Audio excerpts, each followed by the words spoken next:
Hi, sorry I couldn't be in today. I decided to record a video to try and make this a little bit smoother while I'm gone.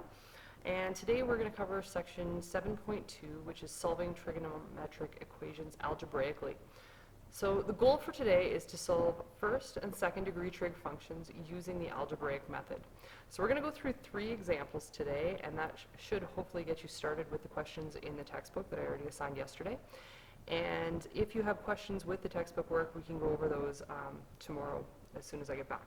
Okay?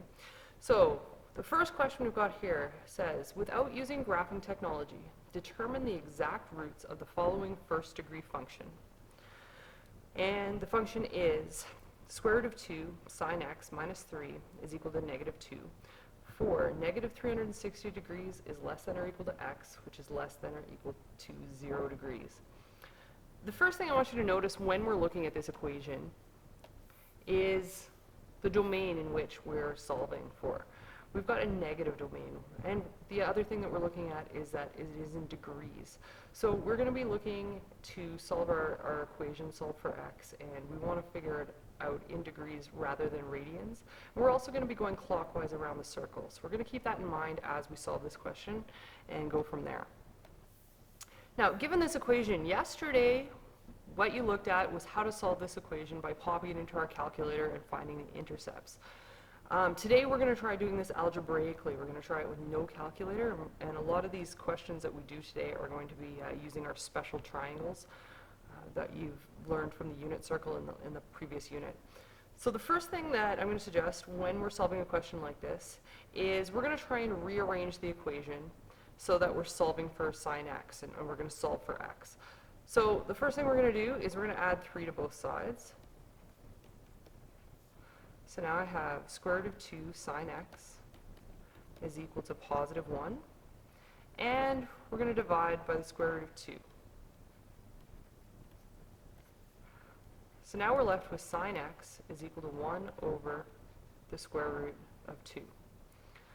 Now this is in a form that we're not really familiar with. We're familiar with no radical numbers on the bottom. So we're going to rationalize the denominator and see if we can get it into a form that we're more familiar with. To do so, I'm going to multiply by the square root of 2 over the square root of 2. So you can see here that I've really multiplied by 1, and I'm allowed to do this. This gives me the square root of 2 over 2. Now that we've done this, square root of 2 over 2, I'm hoping that you can see that this is familiar from the unit circle. So I'm going to give you a second, pull out your unit circles, and see if this corresponds to any location on your unit circle. And we've got sine x is equal to square root of 2 over 2. We know that sine x corresponds to the y values of our unit circle. So we're looking at points on the unit circle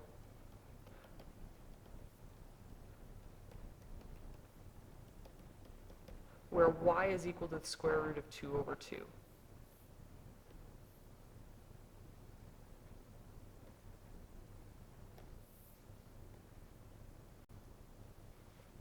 So here I've just brought up a copy of my unit circle, and I'm looking at for where those points where the y is equal to 2 root 2. And you can see that y is positive, so we're looking at quadrants 1 and quadrants 2 right there. And you're going to see that the two angles that I have where y is equal to root 2 over 2 are at 45 degrees and at 135 degrees.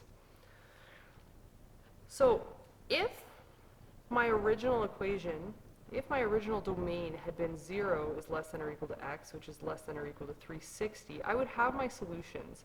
Now we have to do one extra step at the end here because I've got a 45 degree angle, 135 degree angle, and neither of those actually fall within my range. So I actually have to look at some coterminal angles. So to get my first coterminal angle, I'm going to start at 45 degrees. I'm going to go clockwise around the circle 360 degrees. So I'm going to take 45 degrees and subtract 360 degrees, and that's going to give me my first answer, which is negative 315 degrees. And I'm also going to find my second one. I'm going to take 135 degrees, And this time I'm going to go clockwise around the circle, 360 degrees, so I'm going to subtract 360. And I'm going to get my second solution at negative 225 degrees. So there are my two solutions. Okay, I've determined the exact roots of the following first degree function, and I've solved for my angle. Now, one other thing that we could be doing in this question, a part B that we might be asked, is what is the general solution?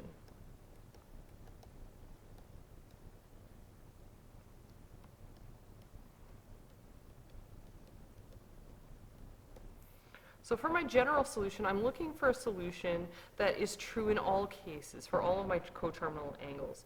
So my first general solution is I can say, okay, well, x is equal to negative 225 degrees plus k times 360 degrees, where k includes the set of all integers. Second solution, x is equal to negative 315 degrees plus k times 360 degrees, where k includes the set of all integers.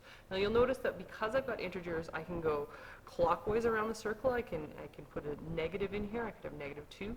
Or I could go counterclockwise around the circle as well, and that's where I'm going to get my positive values. So there is the final answers for this first question. We're going to pause right there, and I'm going to loop into the next example. Okay, here's a second example of where we can solve trigonometric equations algebraically. This time we're asked to determine the general solution of cos 3x is equal to negative 1/2, and list roots in the domain negative pi is less than or equal to x, which is less than or equal to pi. Now in this particular question, it's a little bit different from the last one because we've got this 3 applied to the x. Okay, and that means that the cosine function not only just applies to my x, but is applying to the 3 as well. Now what that means is we have a warning here. We can't divide by 3 until we've eliminated the cosine first. Now one thing that I like to do when I'm faced with a problem like this is let theta equal 3x. Now you can see why I'm going to do this in a second. That means that cosine theta is equal to negative 1/2. Suddenly, after I've eliminated this 3x, this problem looks a little bit more familiar. So I want to figure out what degree, or not degrees, sorry, we're in radians, what angle theta could be where my cosine ratio is equal to negative 1/2. And this cosine ratio corresponds to the x values on the unit circle.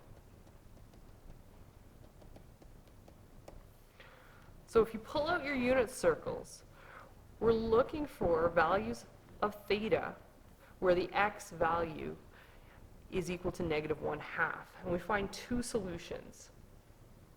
So the first solution is in quadrant 2, where cosine is negative.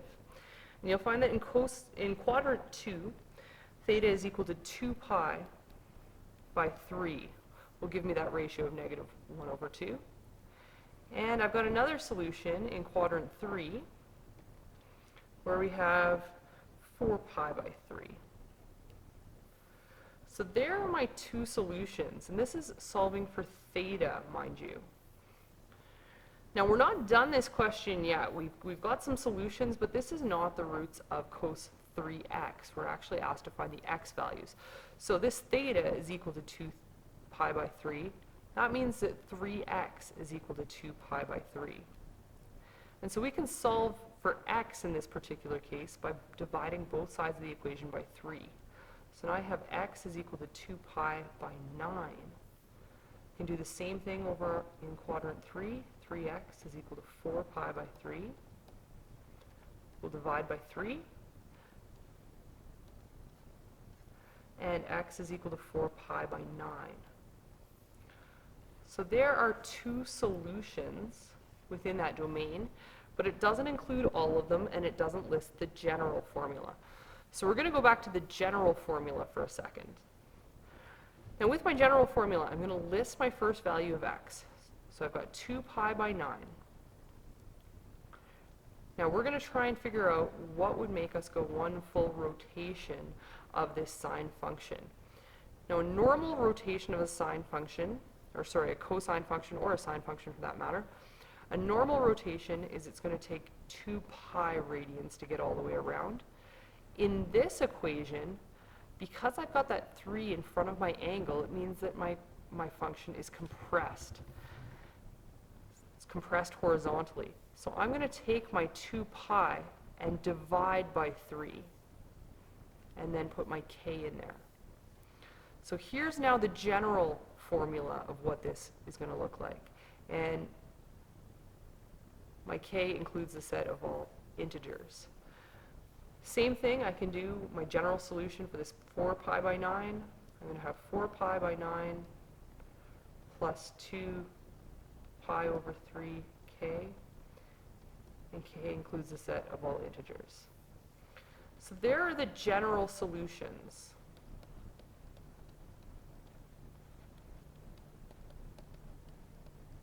To this problem. And I'm going to use the general solutions now to figure out, for the period, negative pi is less than or equal to x, less than or equal to pi, what all of my roots are.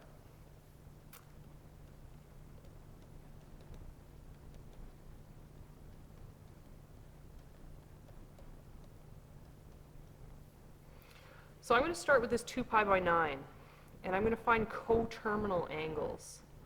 So 2 pi by 9 minus 2 pi by 3, so I'm letting k equal negative 1. This is the same thing as 2 pi by 9. I'm going to switch so that I have same denominator in both. I'm going to multiply this fraction by 3 over 3. So this is going to be minus 6 pi by 9. Gives me my next solution of negative 4 pi by 9. So there's another solution to this problem. Now I can keep going around this circle until I run out of room on this negative pi. So if I tried to go twice around the circle, I'd have 2 pi by 9 minus 4 pi by 3. I'm letting k equal negative 2.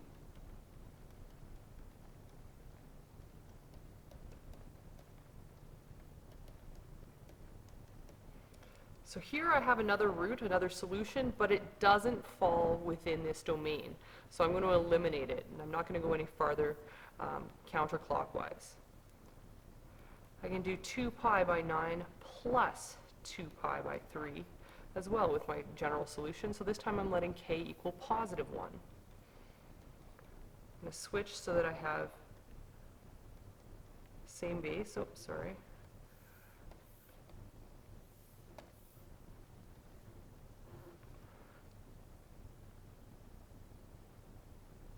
Six pi by 9, and I get another solution at 8 pi by 9. That does fall within this domain, so it's another solution. And I can easily see that if I was to add another 6 pi by 9 to this, I would be outside of that domain, so I'm going to stop there. I'm also going to look at this 4 pi by 9. Can do the same thing, 4 pi by 9 minus 2 pi by 3, or 6 pi by 9. Gives me negative 2 pi by 9. There's another solution. If I subtract another 6 pi by 9, I'm going to get to negative 10 pi by 9, and that's outside of my domain, so I'm not going to go any farther in that direction. If I do 4 pi by 9 plus 6 pi by 9, okay, so 6 pi by 9 is the same thing as 2 pi by 3. I get to positive 10 pi by 9, and this one is also outside of my original. And sorry, I made just a little mistake earlier when I said we couldn't go any farther in the negative. If I take 4 pi by 9 and I subtract 6 pi by 9, I actually get negative 8.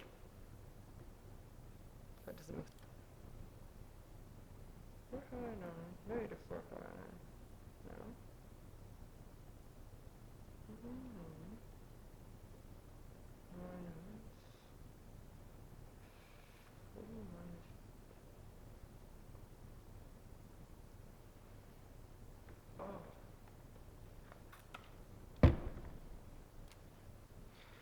Okay, I actually made a little mistake here when I said that we couldn't go anywhere in the negative direction past negative 2 pi by 9. If we take 4 pi by 9 and we subtract 12 pi by 9, I actually get another solution at negative 8 pi by 9. I almost missed that one. So far we've got one solution here, two solutions, those are from my original general solutions, 3, 4, 5, 6 solutions in the domain negative pi is less than or equal to x, less than or equal to pi. And I can just summarize those. I can say x is equal to positive and negative 2 pi by 9, positive or negative 4 pi by 9, and positive or negative 8 pi by 9.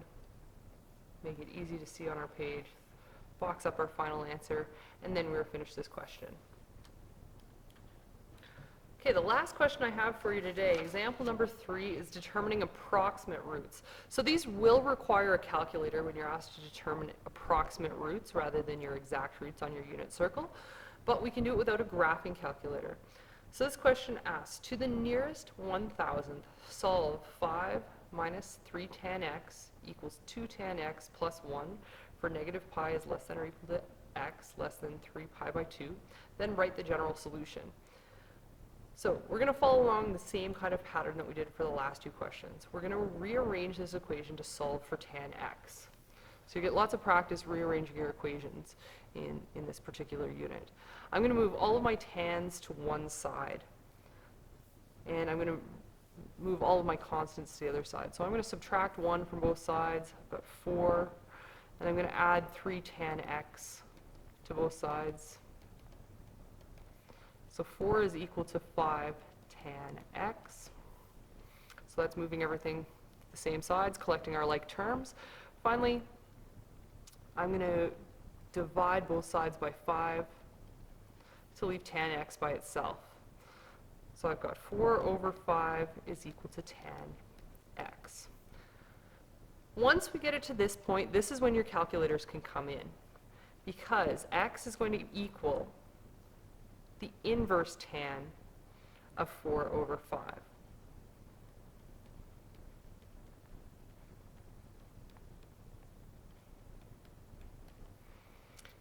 We're going to plug this into our calculators. Now, keep in mind that the domain is in radians, so you want to make sure that your calculator is in radians when you do this.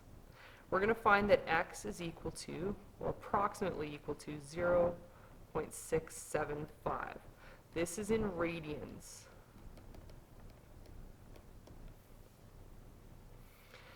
Now, one thing to consider here is that this is the reference angle. Because tan is positive in 2 quadrants, we have to keep in mind that we're going to have 2 solutions. So tan is positive in quadrants 1. So we have this reference angle, 0.675, and in quadrants 3. So I'm going to have to find all solutions in this particular domain. Negative pi is less than x, less than 3 pi by 2. So the first solution I'm going to find is in quadrant 3.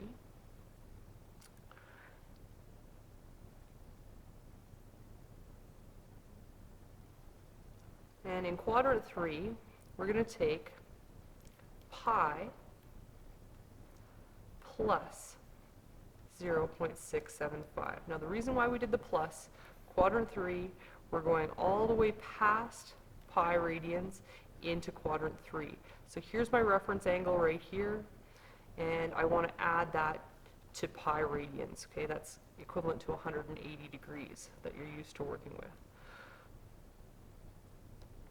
So one other solution I have is 3.818. So there's a second value for x. Now looking at this domain, I have one other value that I can consider as well, because I can go all the way to negative pi. So I can approach this same point from this side. So I'm going to do negative pi plus plus 0.675 give me negative 2.467. So there's my third solution to this problem. You can see that negative pi would take me all the way this way, and I'm going to add 0.675 to take me just a little bit back and get that third solution. Now, the last thing, we want to write the general solution.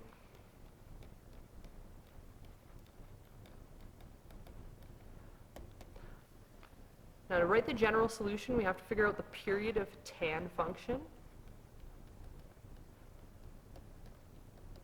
Now, the period of a normal tan function, if you'll recall from the last unit, is equal to pi. Okay, not 2 pi like the sine and cos functions, but just 1 pi. So I can put my original value, 0.675, plus k times pi, where k includes the set of all integers. And you'll notice with these solutions, I don't need to include the other solutions in this general solution because they already are multiples of pi that would give me those solutions. They're already included. So my general solution is just that one answer, and then we're good to go. That concludes the lesson for section 7.2. You should have the exercises already. We're looking at page 592 to page 600, and you can work on the solutions there. We'll go over any problems that you have tomorrow, so let me know which ones you have any issues with. Thanks.